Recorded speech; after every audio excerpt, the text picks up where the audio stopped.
Everyone, ఈరోజు నేను carrot halwa చేస్తున్నా. సో ఇంగ్రీడియంట్స్ క్యారెట్స్, నేను కోవా తీసుకున్నాను అనమాట. కోవా ఇదిగో ఇలా మావా అని దొరుకుద్ది. కోవా అనేది మావా అని రాసి ఉంటుంది. అది తీసుకుని నేను మంచిగా ఇదేంటి గ్రేట్ చేసుకునే దాంతో గ్రేట్ చేశాను అన్నమాట. అండ్ జీడిపప్పులు, బాదం పప్పులు అవన్నీ మాట, అవి కూడా మంచి సన్నగా చాప్ చేసి పెట్టుకున్నా. చూడండి, నా ఇంగ్రీడియంట్స్ చూస్తుంటేనే కలర్ఫుల్గా అనిపించినాయి నాకు. సో నేను క్యారెట్ని తురిమినప్పుడు వీడియో తీయడం మర్చిపోయాను. సో ఇది ప్రాసెస్ అన్నమాట. సో ప్యాన్ పెట్టుకుని కొంచెం గీ వేసుకుని, నేను ఇండియా నుంచి తెప్పించుకున్న గీ వాడనమాట. ఆ గీ వేసుకుని క్యారెట్ వేసుకుని లైట్గా ఫ్రై చేయాలి. అది జస్ట్ లైట్ బ్రౌనీస్ కూడా రాకూడదు, జస్ట్ దాని స్మెల్ పోవాలి, అలా ఫ్రై చేసుకోవాలన్నమాట. మంచిగా చేసుకున్న తర్వాత పాలు పోసుకోవాలి. పాలు పోసుకుని ఇలాగ మంచిగా బాయిల్ చేయాలన్నమాట.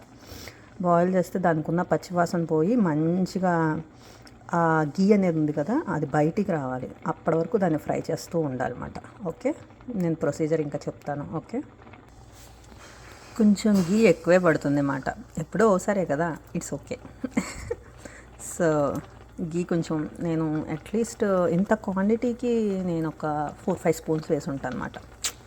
ఇట్స్ ఓకే, అప్పుడప్పుడు తిన్నా ఏం కాదు, గుడ్ ఫ్యాట్స్ కదా. అది 70% కుక్ అయిపోయిన తర్వాత నేను ఆ కోవా, గ్రేట్ చేసుకున్న కోవా ఉంది కదా, అది కూడా మిక్స్ చేశాను. అది కూడా వేశాను, మిక్స్ చేయలేదు ఇంకా. సో మీకు అలా వైట్గా కనిపిస్తుంది. మిక్స్ చేశాక ఎలా ఉందో చూపిస్తాను. మీకు మిక్స్ చేశాక ఏం డిఫరెన్స్ ఏమీ తెలియదు, కానీ కొంచెం వైటిష్ వస్తుంది అనమాట. That's okay. అది ఉడికిపోయిన తర్వాత మీకు గీ బయటకు వచ్చిన తర్వాత ఆ వైట్ షేడ్ అనేది పోతుంది. కంప్లీట్లీ క్యారెట్లానే ఉంటుంది, క్యారెట్ కలర్లోనే ఉంటుంది. ఇంకా ఇప్పుడే జస్ట్ వేసాను కాబట్టి మీకు ఆ షేడ్ కనిపిస్తుంది. ఓకే, నేను ప్యారలల్గా నట్స్ కూడా ఫ్రై చేసుకుంటున్నాను, అవి కూడా చూపిస్తాను. ప్యారలల్గా నేను నట్స్ కూడా ఫ్రై చేసుకుంటున్నాను. కావాలంటే మీరు పెద్దగా కోసుకోవచ్చు, బట్ నాకు అవి తింటూ ఉంటే అలా మధ్య మధ్యలో పెద్దగా తగిలితే నాకు నచ్చదు. సో అక్కడక్కడ ఫ్లేవర్ లాగా చిన్న చిన్నగా ఉంటేనే బాగుంటుందని నా ఒపీనియన్. ఈవెన్ కిడ్స్ కూడా ఈట్ చేయడానికి బాగుంటుంది. బికాజ్ నాకు 1 year ఓల్డ్ ఉన్నాడు కిడ్, వాడు తిన్నా చోక్ చేసుకోకూడదు కదా. సో అందుకని నేను స్మాల్గా ప్రిఫర్ చేస్తున్నాను అన్నమాట. మీకు కావాలంటే కొంచెం పెద్దగా కట్ చేసుకోండి. ఓకే, అది మంచిగా బాయిల్ అయిపోయిన తర్వాత ఇది కూడా దాంట్లో యాడ్ చేసుకుంటామే ఫైనల్గా. బట్ ఇది చాలా కొంచెం టైం పడుతుంది.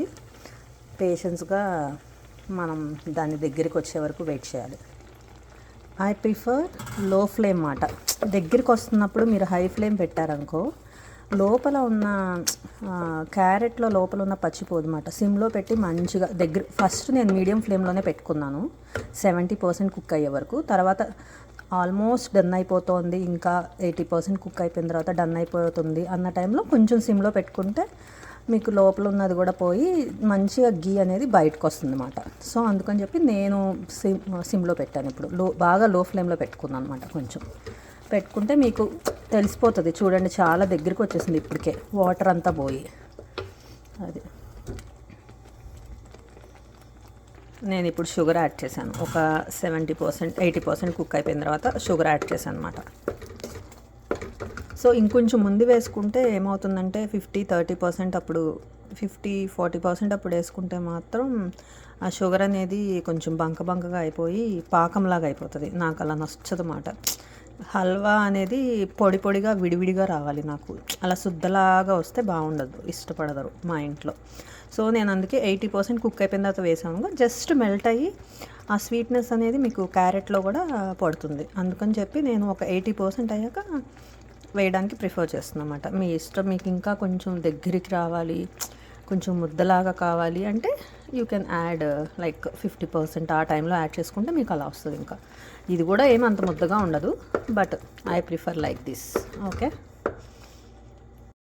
ఎస్, డన్ అయిపోయింది క్యారెట్ హల్వా. చూడండి, కలర్ఫుల్గా ఉంది. చూసారా గీ ఎలా బయటకు వస్తుందో? అలాగా మీకు కార్నర్స్ గీ బయటకు వస్తుందంటే అది కంప్లీట్ అయిపోయినట్టే. కొంచెం పైన నట్స్ యాడ్ చేసుకుందాం, ఇంకంతే. ఈరోజు స్నో స్ట్రోమ్ ఉందంట. ఎవరన్నా స్నో పడుతుంటే హాట్గా తింటారు, మనం కంప్లీట్లీ రివర్స్ స్వీట్ తింటున్నమాట. That's okay. ఓకే, నాకు ఇంకోటి చెప్పాలనిపించింది. ఈ మధ్య కాలంలో జనాలందరూ మనీకి, మనం వేసుకునే డ్రెస్సులకి ఈర్షపడుతున్నట్టు అనిపించట్లేదు నాకైతే. మనం ఎంత హ్యాపీగా ఉన్నాము, ఎంత ప్రశాంతంగా ఉన్నాము, దానికి అసూయ పడుతున్నట్టు అనిపించింది నాకు. మీరేమంటారు? నాకైతే అలా అనిపించింది. మీకేమనిపిస్తే మీరు చెప్పండి కామెంట్లో. ఓకే, నా వీడియో నచ్చినట్టయితే సబ్స్క్రైబ్ చేయండి. ఓకే, మర్చిపోయా, నట్స్ యాడ్ చేద్దాం కదా, అది కూడా ఫైనల్ లుక్ కూడా చూపించిన తర్వాత బాయ్ చెప్తా. Carrot halwa ready. మంచి కలర్ఫుల్గా ఉంది కదా. కొంచెమే నట్స్ యాడ్ చేశాను పైన, ఎందుకంటే ఇందాక చాలా యాడ్ చేశాను ఇన్సైడ్, మరీ ఎక్కువ ఉన్నా బాగోదు. మీ వీడియో కోసమే పైన గార్నిష్ చేశాను అనమాట. అది ఈ వీడియో నచ్చినట్టయితే సబ్స్క్రైబ్ చేయండి. ఓకే, కామెంట్ కూడా చేయండి నేను ఎలా మాట్లాడాను. Okay, don't forget to subscribe my YouTube channel. Bye bye, happy weekend, be safe. Okay, thank you.